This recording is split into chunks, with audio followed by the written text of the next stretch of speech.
જય શ્રી કૃષ્ણ। આજથી આપણે વામન પુરાણની શરૂઆત કરીએ। ભગવાન શ્રી નારાયણ મનુષ્યોમાં શ્રેષ્ઠ નર ભગવતી સરસ્વતી દેવી અને પુરાણોના કરતા મહર્ષિ વ્યાસજીને નમસ્કાર કરી જયનું ઉચ્ચારણ કરવું જોઈએ। જેમણે બલિ પાસેથી ત્રિલોકનું રાજ્ય છીનવી ઇન્દ્રને આપી દીધું તે માયામય વામન રૂપધારી અને લક્ષ્મીજીને હૃદયમાં ધારણ કરનારા વિષ્ણુ ભગવાનને નમસ્કાર છે।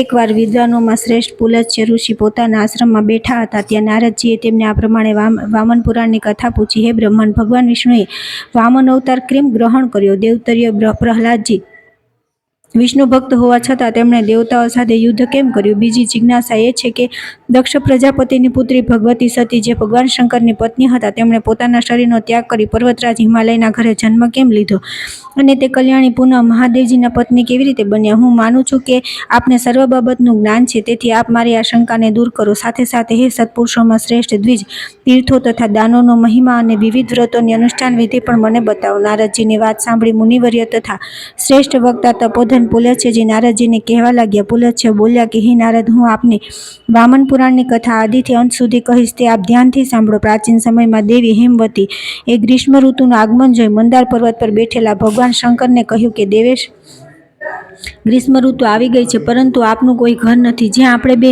ગ્રીષ્મકાળમાં વાયુ અને તાપજનિત કઠિન સમયને વિતાવી શકીએ। સતીના એવા વચન સાંભળી ભગવાન શંકર બોલ્યા કે હે સુંદર દાંતોવાળી સતી, મારું કદાપી કોઈ ઘર હતું નહીં, હું તો સદા વનોમાં ઘૂમતો રહું છું। નારદજી મહાદેવજીએ એવું કહ્યું એટલે સતી દેવી તેમની સાથે જેમ તેમ કરીને વૃક્ષોની છાયામાં ઉનાળો વિતાવ્યો। પછી ગ્રીષ્મના અંતે વર્ષા ઋતુ આવી ગઈ। વર્ષા ઋતુ અત્યાધિક રાગ વધારનારી હોય છે, તેમાં મોટે ભાગે આવાગમન અવરોધાઈ જાય છે।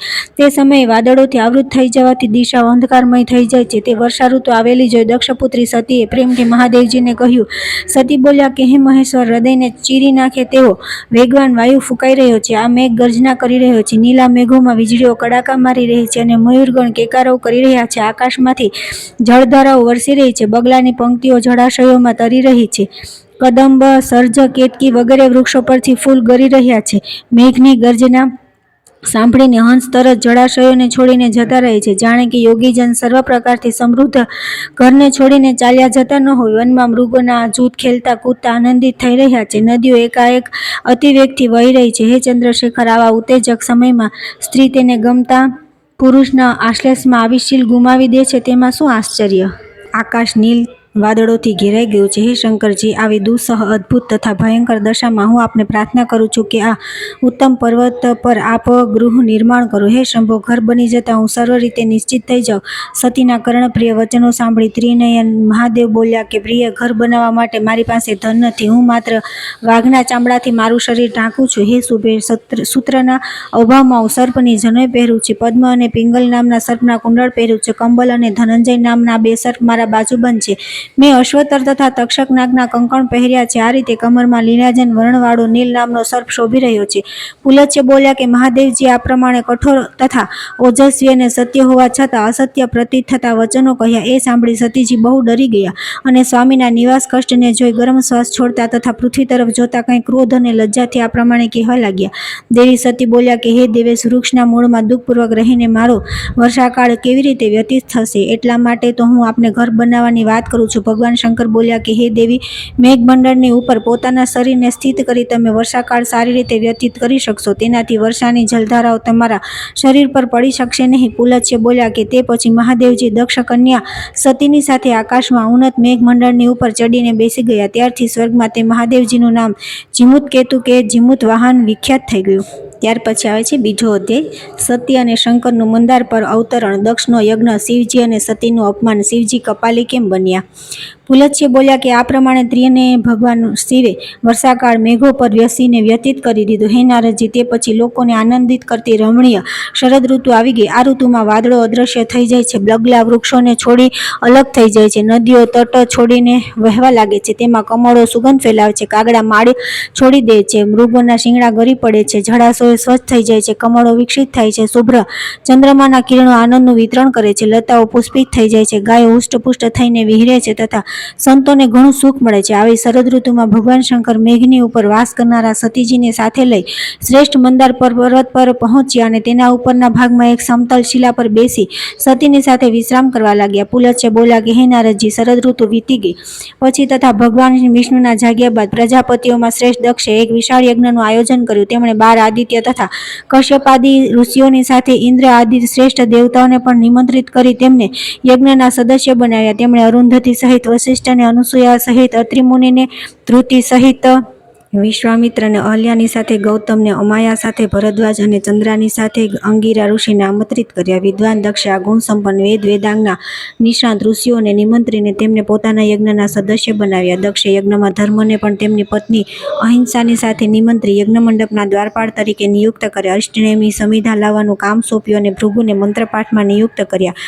અર્થસૂચિ ચંદ્રમાને કોષાધ્યક્ષના પદ પર નિમ્યા. આ પ્રમાણે દક્ષ પ્રજાપતિએ માત્ર ભગવાન શંકર અને સતીને છોડીને પોતાના સર્વ જમાયો, પુત્રીઓ તથા દૌહિત્રોને આમંત્ર્યા. નારદજીએ કહ્યું, પુલત્ય મહારાજ, મહેશ્વર તો સૌથી મોટા, શ્રેષ્ઠ, વરિષ્ઠ, સર્વના આદિ અને સમગ્ર ઐશ્વર્યના સ્વામી હતા, છતાં પણ લોક સ્વામી દક્ષે તેમને યજ્ઞમાં કેમ નિમંત્ર્યા નહીં? પુલત્ય બોલ્યા કે નારદજી, ભગવાન શિવ કપાલી હતા, તેથી તે સર્વશ્રેષ્ઠ હોવા છતાં દક્ષે તેમને આમંત્ર્યા નહીં. નારદજીએ પૂછ્યું કે મહારાજ, દેવ શ્રેષ્ઠ શૂલપાણી ત્રિલોચન ભગવાન શંકર કયા કર્મથી અને કેવી રીતે કપાલી થઈ ગયા? પુલત્ય બોલ્યા કે નારદજી, આ કથા આદિ પુરાણમાં બ્રહ્માજીએ કહેલી છે, તે હું તમને કહું છું, તે આપ ધ્યાન દઈને સાંભળો. પ્રાચીન સમયમાં સમસ્ત સ્થાવર જંગાત્મક જગત એક થઈ મહાસમુદ્રમાં ડૂબેલ હતું. ચંદ્ર, સૂર્ય, નક્ષત્ર, વાયુ, અગ્નિ આમાંથી કોઈનું અલગ અસ્તિત્વ ન હતું.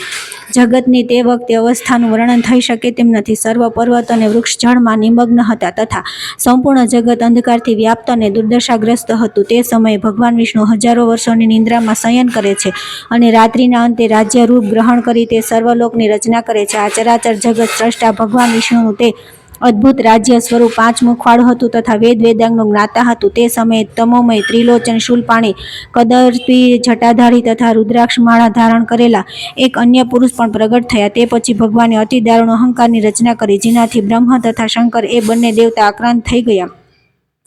અહંકારથી વ્યાપ્ત શિવે બ્રહ્માને કહ્યું કે તમે કોણ છો અને અહીં કેમ આવ્યા છો? તમારું સર્જન કોણે કર્યું છે? બ્રહ્માએ પણ અહંકારથી કહ્યું કે તમે પણ બતાવો કે તમારા માતા પિતા કોણ છે? લોક કલ્યાણ માટે કલહને પ્રિય માનતા હે નારદજી, આમ બ્રહ્મા અને શંકર વચ્ચે પ્રાચીન કાળમાં દુર્વિવાદ થયો. તે સમયે આપનો પણ પ્રાદુર્ભાવ થયો. આપ ઉત્પન્ન થતાની સાથે જ અનુપમ વીણા ધારણ કરી તેનો સુંદર રવ ઉત્પન્ન કરતા અંતરિક્ષ તરફ ઉપર ચાલ્યા ગયા. તે પછી ભગવાન શિવ જાણે બ્રહ્મા દ્વારા પરાજિત થયા હોય તેમ રાહુગ્રસ્ત ચંદ્રમા સમાન દીન અને નીચું મોઢું રાખીને ઊભા રહી ગયા.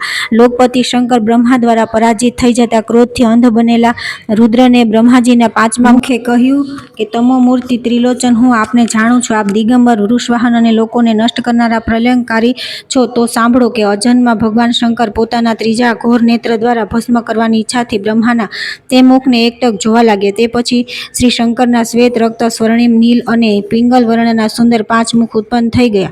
સૂર્ય સમાન દીપ્ત તે મુખોને જોઈ પિતામહના મુખે કહ્યું કે જળમાં આઘાત કરવાથી પરપોટા તો ઉત્પન્ન થાય છે, પરંતુ શું તેમાં કોઈ શક્તિ પણ હોય છે? આ સાંભળી ભગવાન શંકરે બ્રહ્માના કઠોર ભાષણ કરનારા માથાને પોતાના નખના અગ્રભાગથી કાપી નાખ્યું, પરંતુ તે કપાયેલું બ્રહ્માજીનું માથા શંકરની જ ડાબી હથેળી પર જઈને પડ્યું અને તે કપોલક શંકરની હથેળી સાથે એવું ચોંટી ગયું કે તેને પાડી નાખવાના ઘણોય પ્રયત્ન કર્યા તોય ન પડ્યું. આથી બ્રહ્માજીને ઘણો ક્રોધ આવ્યો. તેમણે કવચ, કુંડળ તથા બાણ ધારણ કરનારા ધનુર્ધર વિશાળ બાહુવાળા એક પુરુષની રચના કરી. તે ચતુર્ભુજ અવ્યય પુરુષે બાણ શક્તિ અને ભારે તર્કસ ધારણ કર્યા હતા તથા તે સૂર્ય સમાન તેજસ્વી દેખાતો હતો. તે નવા પુરુષે શિવજીને કહ્યું કે દુર્બુદ્ધિ શૂલધારી શંકર, તમે શીઘ્ર અહીંથી ચાલ્યા જાઓ, નહીં તો હું તમને મારી નાખીશ. ત્યારે શંકરજી લજ્જિત થઈને હિમાલય પર્વત પર સ્થિત બદ્રિકાશ્રમ ચાલ્યા ગયા અને નારાયણને જોઈને તેમણે કહ્યું કે ભગવાન, હું મહાકાપાલિક છું, આપ મને ભિક્ષા આપો. એ સાંભળી ધર્મપુત્ર નારાયણે રુદ્રને કહ્યું કે હે મહેશ્વર, તમે તમારા ત્રિશૂલ દ્વારા મારા ડાબા હાથ ઉપર આઘાત કરો. શિવજીએ નારાયણની વાત સાંભળી ત્રિશૂલ દ્વારા તેમના ડાબા હાથ પર આઘાત કર્યો. તે ભુજાના આઘાત પામેલા માર્ગમાંથી જળની 3 ધારાઓ નીકળી પડી. એક ધારા આકાશમાં જઈ તારાઓથી મંડિત આકાશ ગંગા થઈ, બીજી ધારા પૃથ્વી પર પડી જેને તપોધન અત્રિએ મંદાકિની રૂપમાં પ્રાપ્ત કરી, તેમાંથી શંકરના અંશથી દુર્વાસાનો પ્રાદુર્ભાવ થયો. ત્રીજી ધારા ભયાનક દેખાતા કપાલ પર પડી, જેમાંથી એક બાળક પેદા થયું. તે જન્મ લેતાની સાથે જ કવચ બાંધેલા શ્યામ વર્ણના મેઘ ગર્જના જેવા અવાજથી કહ્યું કે હું કોના સ્કંદથી શિરને તાલાફળની માફક કાપીને પાડી દઉં. શ્રી નારાયણની ભુજાથી ઉત્પન્ન થયેલા તે પુરુષની સમીપ જઈને શ્રી શંકરે કહ્યું કે હે નર, તમે સૂર્ય સમાન તેજસ્વી પરંતુ કટુભાષી બ્રહ્માથી ઉત્પન્ન થયેલા આ પુરુષને મારી નાખો. શંકરના કહેવાથી તે બે પુરુષો વચ્ચે સહસ્ત્ર દિવ્ય વર્ષો સુધી પ્રબળ યુદ્ધ થતું રહ્યું. તત્પશ્ચાત શંકરે બ્રહ્મા પાસે જઈને કહ્યું કે પિતામાં, આ એક અદ્ભુત વાત છે કે દિવ્ય અને અદ્ભુત કર્મોવાળા મારા નરે મહાન બાણોથી તમારા પુરુષને જીતી લીધો છે. બ્રહ્માએ શિવને કહ્યું કે આ પુરુષ અજીત છે, તેનો જન્મ બીજાઓ દ્વારા પરાજિત થવા માટે નથી થયો. તમારો નર હાર્યો છે, મારો પુરુષ તો મહાબલી છે. તે સાંભળી શંકરે બ્રહ્માના પુરુષને સૂર્યમંડળમાં ફેંકી દીધો તથા તે જ શંકરે તે નરને ધર્મપુત્ર નરના શરીરમાં ફેંકી દીધો. ત્યાર પછી આવે છે અધ્યાય 3. ભગવાન શંકર કપાલી કેમ બન્યા? બ્રહ્મહત્યાથી છૂટવા શિવજીનું તીર્થોમાં ભ્રમણ. પુલત્ય બોલ્યા કે નારદજી, તે પછી શિવજીને પોતાની હથેળીમાં કપાલ ચોંટી જવાથી ઘણી ચિંતા થઈ. તેમની ઇન્દ્રિયો વ્યાકુળ થઈ ગઈ, તેમને ઘણો સંતાપ થયો. તે પછી કાજળ સમાન કાળી રાતવાળા વાળવાળી ભયંકર બ્રહ્મહત્યા શંકરની પાસે આવી. શંકરે પૂછ્યું કે હે ભયંકર સ્ત્રી, તું કોણ છે? અહીં શા માટે આવી છે? તે સાંભળી બ્રહ્મહત્યાએ કહ્યું કે ત્રિલોચન, હું બ્રહ્મહત્યા છું, તમે મારો સ્વીકાર કરો એ માટે અહીં આવી છું. એમ કહી સંતાપથી બળતા ત્રિશૂલ પાણી શિવના શરીરમાં સમાઈ ગઈ. શંકર બ્રહ્મહત્યાગ્રસ્ત થઈ બદરિકાશ્રમમાં આવ્યા, પરંતુ ત્યાં નર અને નારાયણ ઋષિઓના દર્શન ન થયા. તે બંને ધર્મપુત્રોને ન જોઈ તે ચિંતા અને શોકથી યુક્ત થઈ યમુનાજીમાં સ્નાન કરવા ગયા, પરંતુ તેમનું જળ પણ સુકાઈ ગયું. યમુનાજીને નિર્જળ જોઈ ભગવાન શંકર સરસ્વતીમાં સ્નાન કરવા ગયા, પરંતુ તે પણ લુપ્ત થઈ ગઈ. પછી તેમણે પુષ્કરારણ્ય, ધર્મારણ્ય તથા સેંધવારણ્યમાં જઈ ઘણા સમય સુધી સ્નાન કર્યું. તે રીતે નૈમિષારણ્ય તથા સિદ્ધપુરમાં જઈને પણ સ્નાન કર્યું, છતાં બ્રહ્મહત્યાએ તેમનો ન છોડ્યા.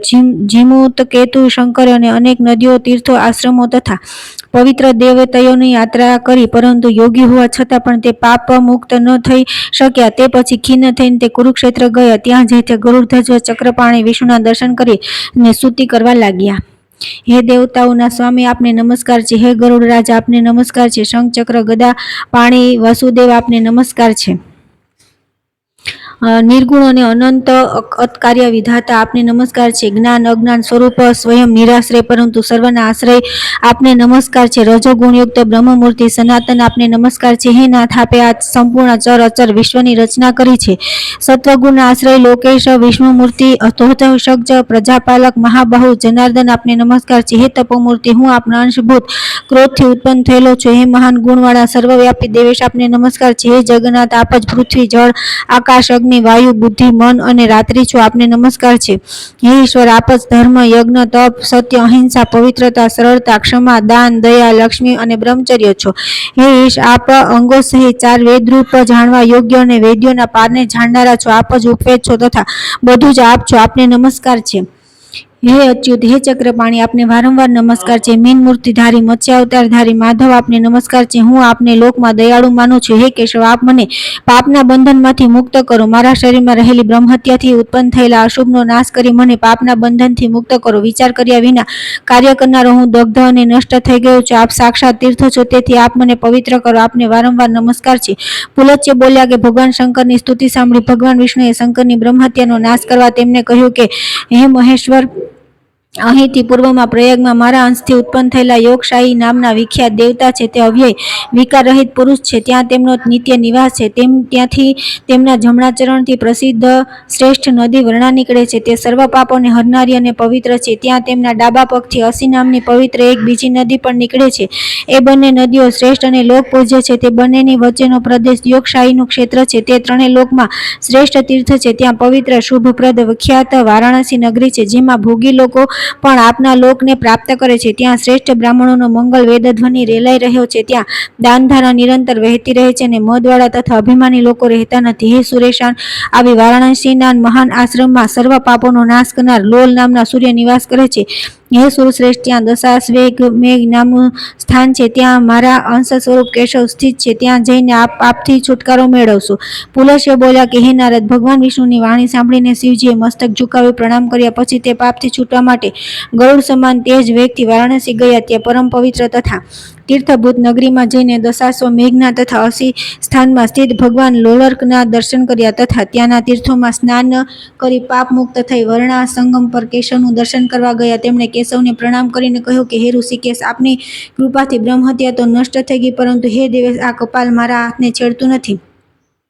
તેનું કારણ હું જાણતો નથી, આપ જ મને બતાવી શકો છો. મહાદેવનું વાક્ય સાંભળીને કેશવે કહ્યું કે હે રુદ્ર, મારી સામે કમળોથી ભરેલું આ જે દિવ્ય સરોવર છે તે પવિત્ર તથા તીર્થોમાં શ્રેષ્ઠ છે અને દેવતાઓ તથા ગંધર્વોથી પૂજિત છે.